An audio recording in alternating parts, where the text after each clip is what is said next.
Maneesha Matthias. I come from Mangalore. I can't say I'm from Mangalore anymore because I've been here in Kerala for many years now. I was born and brought up in a Catholic family, and my parents doted on me. It so happened that my parents had no children for 13 years. And in the 13th year, they had a daughter, my elder sister. And then they probably wished I would be a boy. And my mom, I remember, she tells me that I used to kick her a lot when I was in her womb. And she must have expected a boy. But then here I was, born a girl, and they accepted me as I was. We grew up, we were given the best. Whatever that a child needs, I think I had everything. My dad would tell me, you tell me how much you want to study, and it's my duty to let you study that much. I was very easygoing, never took much interest in studies.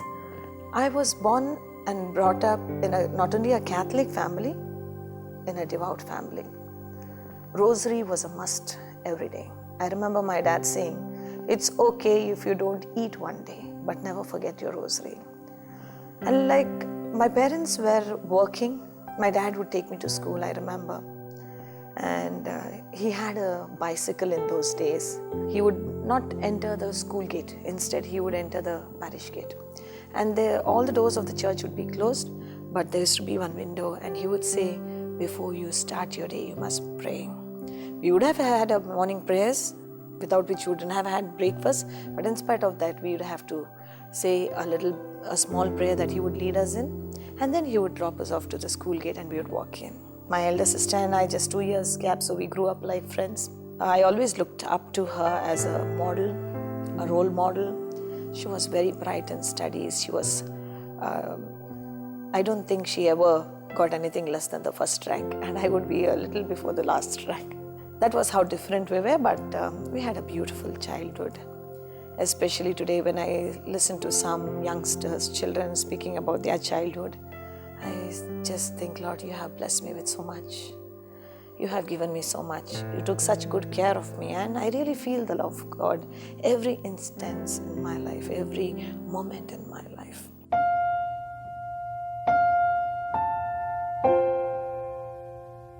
When I was a child, there was one thing that I desired, and that was to get up late in the mornings. After I got married, I realized that the household that I had entered as a new bride, they never woke up very early because my mother-in-law was sickly. She had had a brain surgery, and after that she was more like a child, a great friend to me. I don't have that mother-in-law, daughter-in-law experience because my mother-in-law was like a friend to me. It was like we were equals, kind of the same age. My father-in-law's life was a retired life. I had a young brother-in-law who was a very close friend, and my husband in the house. In my parents' home, what used to happen was that my parents were both working, so they would do all the duties, and then they used to go for work, so they used to get up very early. And we were also expected to get up very early. So there's this desire that I want to wake up late. You don't appreciate what your parents do, the trouble that they take. I realize now as a mother, like how much they would have done for us. There's one thing that I really wanted, that was to sleep late. And when I came to my in-laws' place, I realized that we don't really have to get up early. Just getting up late, not going for morning mass, many a times not going for Sunday mass. My mother gradually noticed, and she would pull me up and say, you've got to go for mass. If you're out of fear of being shouted at, I would go for mass. The daily rosary had stopped. 3 years, I forgot my God. I forgot my God. We were going through a lot of financial problems. We were going through a lot of difficulties. Whatever we did, it was not working out for us. In this situation, in the 3rd year of my marriage, I had a beautiful baby daughter. And when she was 11 months old, all of a sudden we received a phone call from a stranger saying that my brother-in-law had met with an accident. On the spot he died. The death was instantaneous. And my husband had brought him up almost like his own son. My father-in-law was abroad most of the time. And my mother-in-law, I told you, was sick. I think when my husband was in the first year degree, she was operated on. Because of this, he took up the responsibility. He did everything. He has a sister who is married. She was out of the house, living close by. My brother-in-law would always look up to the elder brother. My husband also would dote on him. And when my brother-in-law passed away, my husband was shattered. As it was, we were going through a bad time. And this was something that really brought us crushing down. I remember my husband also saying one word to me, "If God is with us, why did He take my brother away? Why did He take my brother away?" And that shook me. Even though I was not at all close to God in those days, like I told you, 3 years, I forgot my God. But when he said that one word, "If God is there with us, why did He take my brother away?" I said, what is he saying? That there's no God? How will he survive without God? That's when I started really worrying about him. Worrying a lot about him. I was scared with all the tension that is there, whether he would survive it, whether the tension would get the better of him, whether he would have a heart attack and just collapse and die. I really did not know what would happen. 6 months from the death of my brother-in-law, another distant but a young boy from the family, my father's side, my side, passed away, my dad's cousin's son. I was asking myself, we are, struggling to get out of the problem that we are in today. It's only a financial problem. What if I am able to overcome this problem? And like this youngster's dying, first of all, my brother-in-law, and now this boy, what if I die tomorrow? I overcome my problem today. Life is good again, and then after all that, I die tomorrow. What is the use of all these struggles in the world? That was what was bothering me. That was what was, really eating me on the inside. Like, what's life? What is life all about? All the millions that we make, all the houses that we build, all the businesses that we do, if death comes calling, if death comes knocking at our door tonight, what is the use of all that wealth?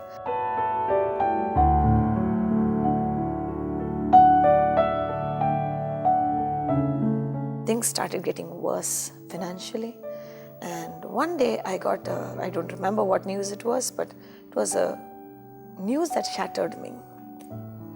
And I started weeping, thinking of it now. How are we going to do things? How are things going to work out for us? Now again, another dead end. Now what do we do? And in that situation, as I was weeping, after some time I said, weeping is not going to get you anywhere. So just relax, leave it. What happens, happens. Because I had that carefree attitude right from the beginning, never to worry too much. Oh, what happens, let's see when it happens. That kind of an attitude. I took a book and I started reading. I don't know if I was reading actually. Maybe I was reading with my eyes, but nothing was going on to my mind. At that time, I heard a gentle male voice call me. No name was called, but a word. Come to Pota. A very gentle invitation, a very loving invitation. Come to Pota. Just myself and my daughter in the house. My daughter was sleeping. And I was thinking, who spoke? Because the house was on the roadside, I was thinking maybe someone just got in and said something. But there was nobody. I looked around. I even went one round around the house. I couldn't find anybody there. After that, I said, let me read my book again. What has to be done, we'll see later. Again, as I was reading my book again, I heard the voice say the same words, the same voice, come to Pota. I just threw the book. This time I was sure who was calling me. But I did not have the courage to come alone. because my life was very sheltered, and I have never gone out of the city all by myself. I don't know where this place is, never been here. I called my cousin because I suddenly remembered she had been here. I was weeping. She felt so sorry for me. She said, she and I are very good friends, more than relatives, we're very good friends. She said, don't cry, I'll just ask mom and dad and get back to you. Within a moment, she called me. I guess when God wants to do something in your life, He makes ways for you. My husband was out of station. Those were not the days of the mobile phone. I have no way to contact and tell him that I am not going to be there at home. I need to ask him, I need to take a permission from him. And he was not going to call me that day also. And I was saying, how was that going to work out? But even though he was not going to call me that day, he had called me the previous day. He did call. And I said, I need to go to Kota. He said, how will you go? I told him my cousin would come with us. And he said, okay, go. There were a lot of things that could have stopped me from coming. One thing, my baby was small. She was not yet eating regular food. I had to puree everything. That meant staying at home. But I think when God talks and you're sure in your heart you heard the voice of God, there's nothing that can pull you back.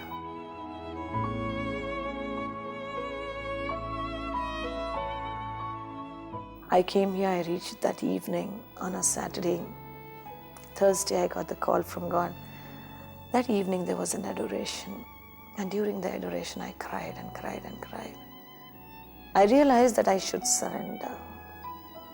That was where I was wrong. I was doing things by myself. I was doing everything the way I wanted to do. I was depending on my intellect. I was depending on my own strengths. I was depending on the people around me if they could help me out. But I was not looking for God. It was like, Lord, I want you to do this for me. That's it. Lord, I want you to do this for me. Can you please do this for me? And if He doesn't, I get angry. Why aren't you doing this for me? That kind of an attitude. But when I came here, I realized that I was not letting Him do anything. I was not giving it to Him so that He could handle it for me. During the course of the retreat, after the confession, I used to go for confession, but not regularly. During that retreat confession, a lot of things that I had never revealed. I had never revealed in confession. That confession was a complete confession, I can say. And that evening, Father was doing the adoration. And when Father was doing the adoration, I really don't know what He was saying, because time, place, everything stood still for me. Because there was a moment when I saw Jesus standing in front of me. It was a Tuesday. It was a day of confession. It was after my confession. Jesus was there in front of me. And He was not smiling, but laughing. He was so joyful. And I was angry. I said, here I am crying because I have so many burdens, so many troubles, and you're laughing. It's easy for you, for you, you are God, and everything works out for you. But that's not the way it is for us. You don't know how burdened I am. You don't know how troubled I am. You don't know what kind of problems I'm in. You're laughing, I said. And you continued to laugh. Now, during those days, my primary concern was my husband. He is the love of my life, and I was just worried what would happen to him. Would he lose his life over the problems that we have today? Would he have a heart attack? Would the stress kill him? A lot of things. At that moment, I saw something like a motion picture. The Lord smiling at me, and then as if the camera moves a little down, I can see His arms. I can see Him holding a sheep. And when I'm continuously looking at the sheep, I see that it's not a sheep anymore. He's holding on to my husband. There my husband was standing next to him, and the Lord was holding him by his shoulders. And that's why He's smiling at me. He's telling me, I got it all under control. Why are you crying? And then the camera moves further down. And then He is holding the little child, my daughter, in the other hand. And as this happens, I just see myself prostrating in front of the Lord. And that's where the vision stopped. And that was a changing point, a turning point in my life.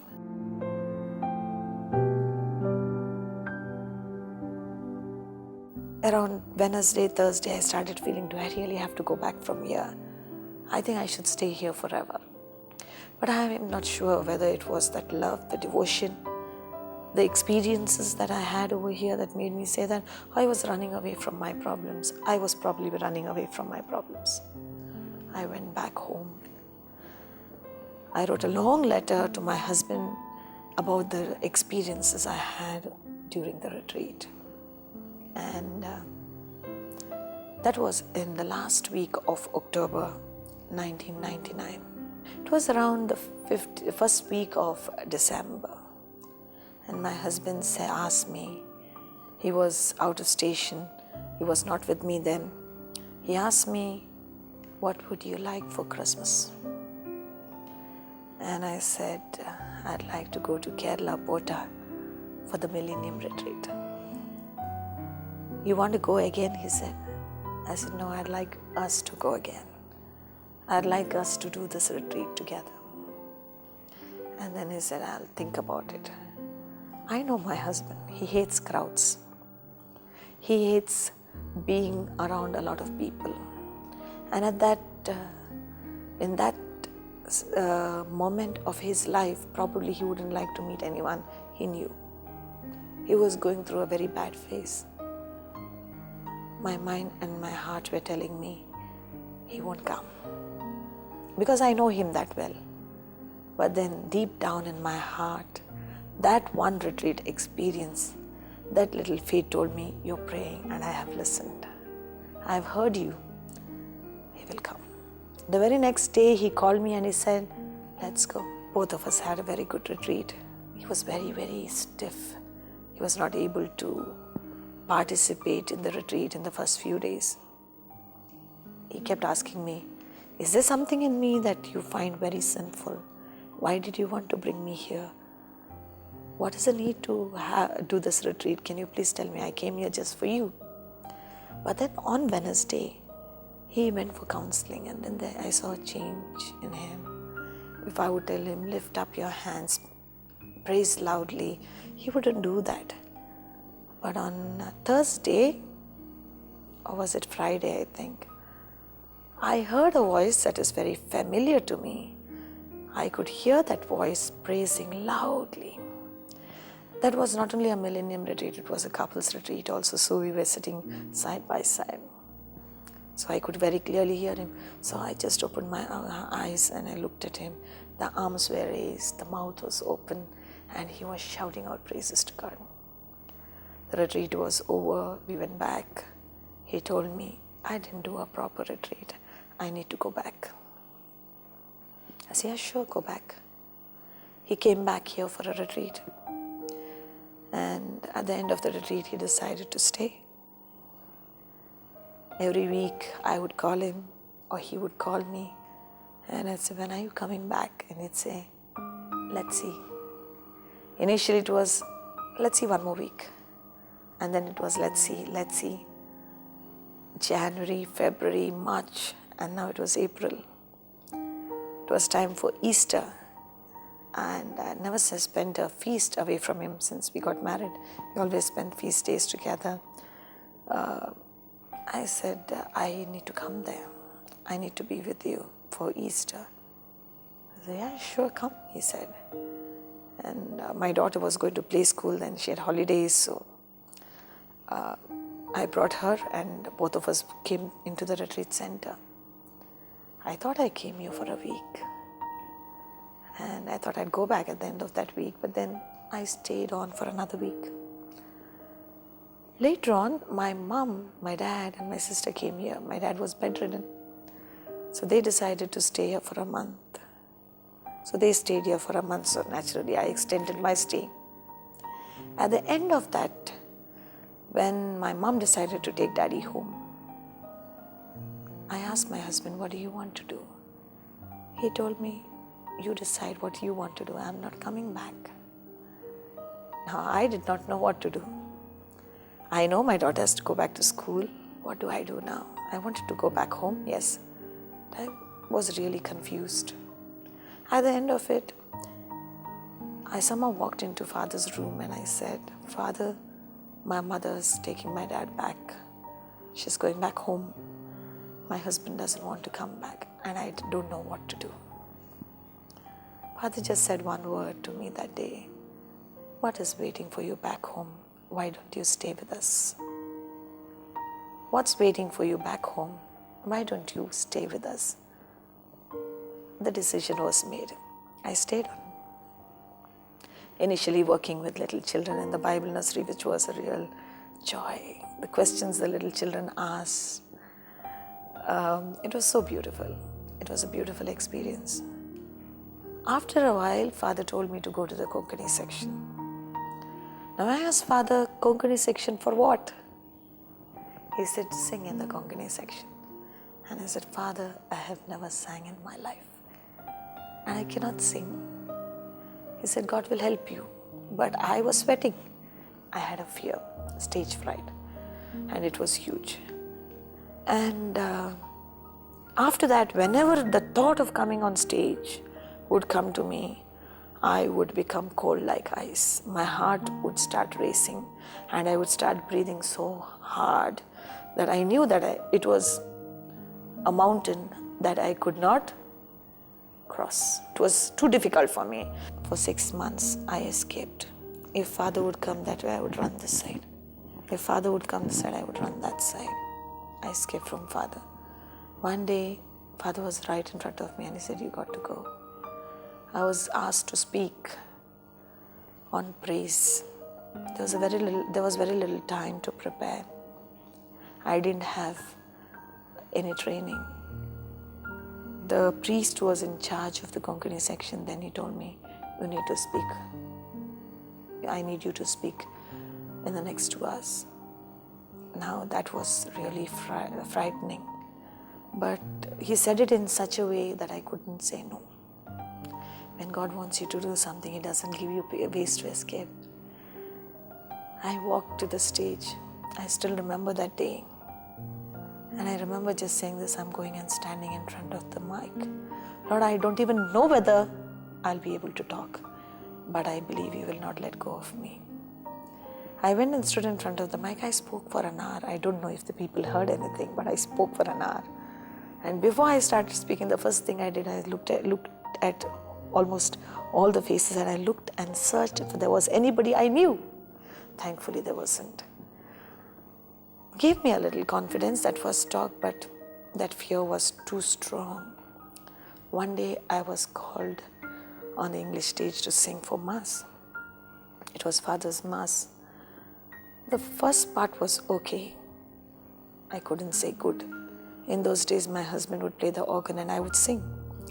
And Our Father, suddenly something happened.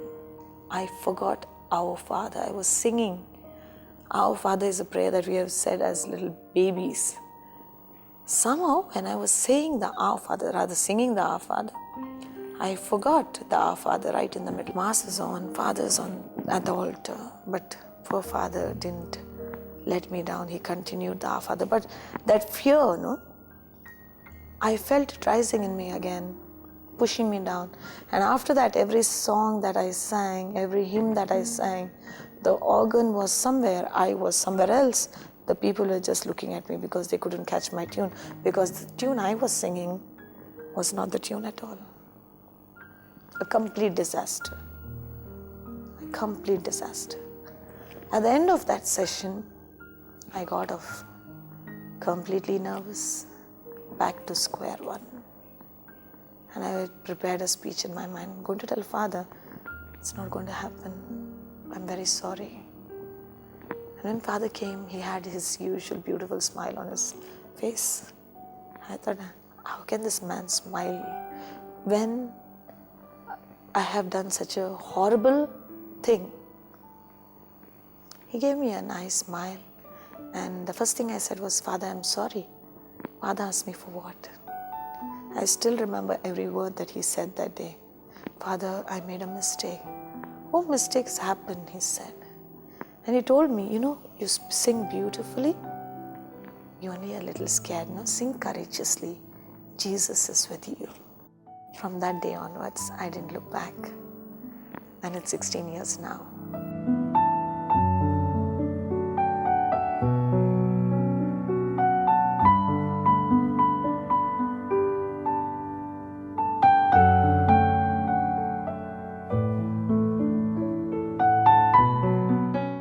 Today, if you ask me, has your fear gone away? Or do you still have that stage fright? Believe me, I still have it. And I want it. I need it. Because that's what keeps me connected with God. Probably if I felt, I can do it. I will do it. I am a singer. I can preach. I've done it for so many years. I'll do it. I'll definitely fall.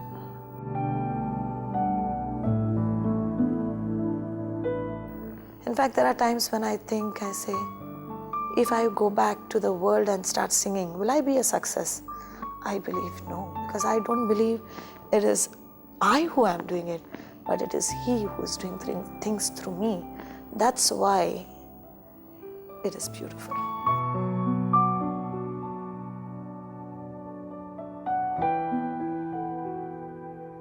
Initially, I said that prayer, Lord, I'm going and standing in front of the mic. You talk. Till today, I say the same thing. I know it's He who is working, and that's why everything works for the good. He has worked such wonders in my life. So any kind of a disturbing instance, I can hear a voice in my heart telling me, why do you worry? Am I not there for you? And I see the hand of God. So today, after 16 years in His ministry, I can say, these are the best years of my life.